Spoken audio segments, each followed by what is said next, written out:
Hey, so Schedule 1 is a game about making and selling product to new customers. In it, you can mix the product that you grow with different ingredients to make new products. Some of these ingredients are edible and some not so much. One of these non-edible ingredients is gasoline.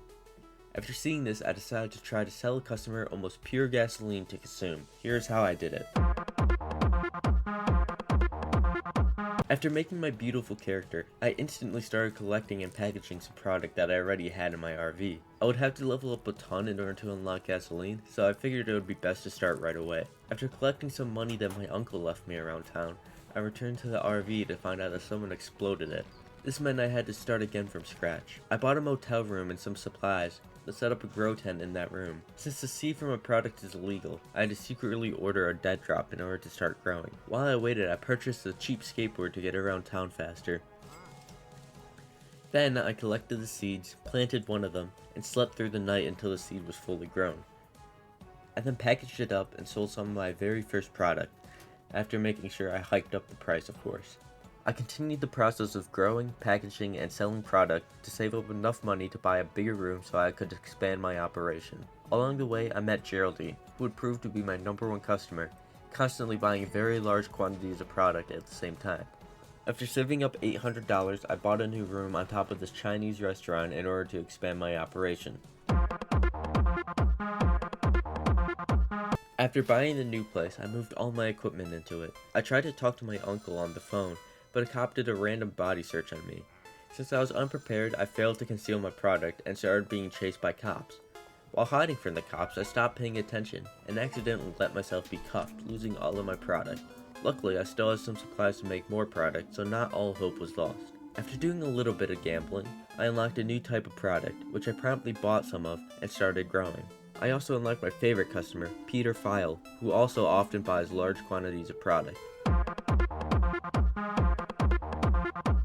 Finally, after recruiting a dealer to help me sell product, I unlocked the mixing station, letting me mix my product with other ingredients to make new, more expensive products.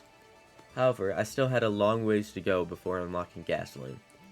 I bought some banana, soda, pain medicine, and donuts from the gas station, and began mixing product. I discovered that you can actually name the new products that you make, so naturally I decided to test how long of a name I could give a product, only to find out that there is no limit. Naming a product like this does lead to some weird side effects, however. After some experimentation, I created my magnum opus, Hard I Don't Even Know Bana, selling for a whopping $110 a piece. I made it by mixing soda, then pain medicine, then donuts, then bananas, and then Viagra, in that order. I continued to sell my Hard I Don't Even Know Bana until I made a grand total of $10,000. I used some of the money to buy a golden skateboard, which allowed me to ride around town much quicker than I was previously able to. Around this time, I unlocked a new purple product called Granddaddy Perp, which I could use to mix even more expensive products, as well as gained access to a secret criminal warehouse, where I could have bought the supplies in order to make the funny Breaking Bad candy. However, I decided not to buy the supplies in order to focus on getting gasoline. If I ever make another video on this game, I'll definitely try out the new product.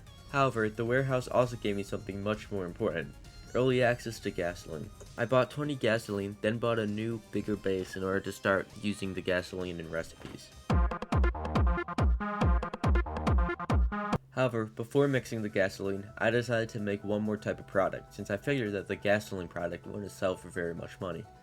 The product I ended up making was Gold Perp Square. I made it by mixing the original Granddaddy Perp product with soda, pain medicine, donuts, banana, Viagra, and mouthwash in that order in order to create a product that sells for $120 a piece. Then I began work on mixing my product with gasoline.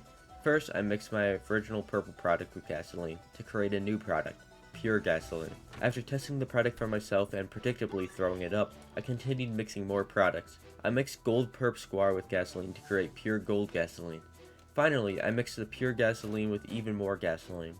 This didn't technically create a new product, but I like to imagine that it made the product have an even higher concentration of gasoline. All that was left to do was to sell my new gasoline-infused products, and who better to ask than my old friend Peter File. Peter File accepted my offer to sell to him the pure gold gasoline, and I watched him try it and promptly throw up in front of my eyes. With that, my quest to sell a customer pure gasoline finally came to an end. I hope you had as much fun watching me complete my journey as I had actually doing it. Bye and subscribe.